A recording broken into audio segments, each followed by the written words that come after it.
The shape of the guitar, most people know that it affects the sound of the guitar, but what they don't understand is that the shape of the guitar is really critical in the area of standing waves. Many people spend their life search picking a certain guitar shape, let's just say a D-shaped guitar, and they keep trying to find a guitar that will play evenly as they come up the neck.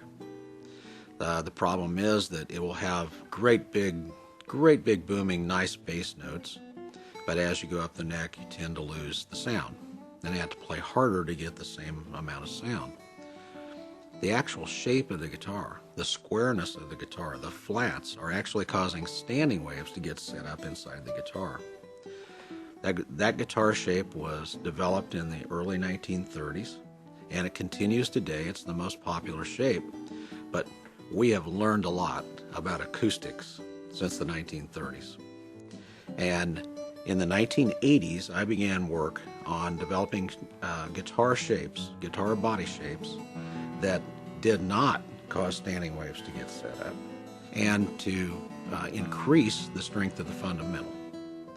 And so those shapes are developed specifically to keep standing waves from being set up so that the guitar does play evenly up through the scale, the entire scale of the guitar.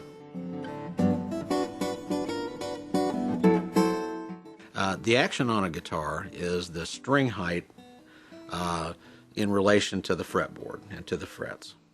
And that is controlled in traditional guitars in a large way with the height of the saddle on the guitar and the height and adjustment of the head net of the guitar. And of course, the neck has to be relatively straight. It has to be straight within the confines of what you want it to be. It has to have a little bit of relief in it. But what happens is, on a traditional guitar sound, if you change the action of the saddle height on the bridge, it will affect the sound. If your action is high and you lower the saddle, your sound will change appropriately. And you can lose that big sound that you had with a 32nd of an inch change. A 64th of an inch at the 12th fret is what happens in string height change if you change a 32nd at the saddle. So, if you make those changes, and most guitar players know that, they have a guitar that really sounds great, but it plays hard. You make the changes in the saddle, and now the guitar doesn't sound as great. It might play better, but it doesn't sound the same. You've changed the sound. A way to solve this problem, and part of the patent on this guitar, is to mount the neck in a sliding dovetail. And by doing that, the neck itself can be slid up the side of the guitar, and we're only talking a 32nd of an inch difference or whatever. That then changes the height of the strings to the fretboard without touching at all the great sound that you've developed from the saddle at the exact saddle height that you want the load to be distributed at.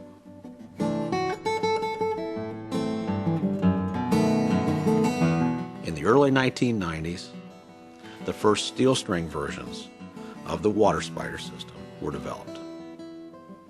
By the mid-1990s, a patent was issued, and that patent included the bracing system with the water spider concept. It included the sliding dovetail neck mount system. And then I began to build prototypes that included also my grandfather's thin neck technology. The body shapes were the body shapes that I spoke of earlier that were designed not to allow for standing waves to get set up.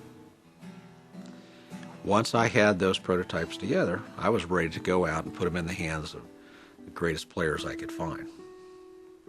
I was very fortunate to meet early with Chet Atkins. And Chet in my life is a very important player. There was one thing we could always agree on. We could always listen to Chet.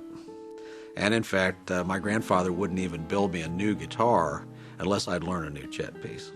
The patents had been issued, and I was able to meet with Chet Atkins for the first time. And it was really thrilling to have Chet play on the guitars. And he introduced me to other people that very same day, Janice Ian, Michael Hedges, and to have all those people all in one day play on the guitars. It was quite a day. After meeting with Chet Atkins, I was also fortunate to meet with many other great players to test drive the guitars. Ron Block, Dan Tominski, Leona Boyd, Martin Taylor, Phil Kagi, many other players. 50 or 60 of the world's greatest guitar players helped me out by test playing my early guitars. And I really appreciate what they did. I appreciate them taking their time. And they had great comments, and they had great suggestions.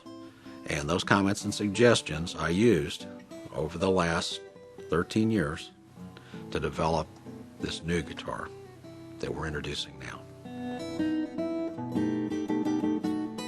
Many guitar builders build hundreds of guitars with small changes on each guitar.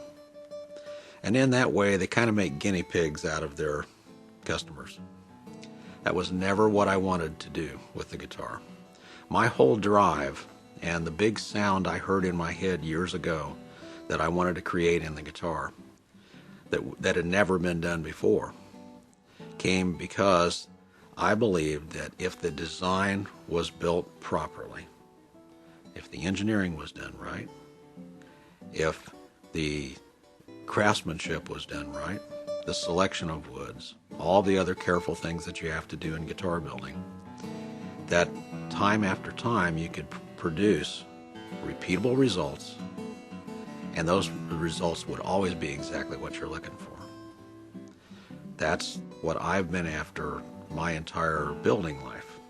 Not to produce hundreds of guitars and experiment with each one, but that experimentation was done before the guitar was released. And it was tested by the world's best professional players. So that what you'll get today in these guitars is consistency that we've never had before, and sounds that we've never been able to produce before, and playability. And I think the guitars are beautiful. What we have is an instrument that is designed from the start to fit those requirements. In honor of my grandfather, Ben W. Taylor, I call the new guitars Big Ben. It is a truly big sound.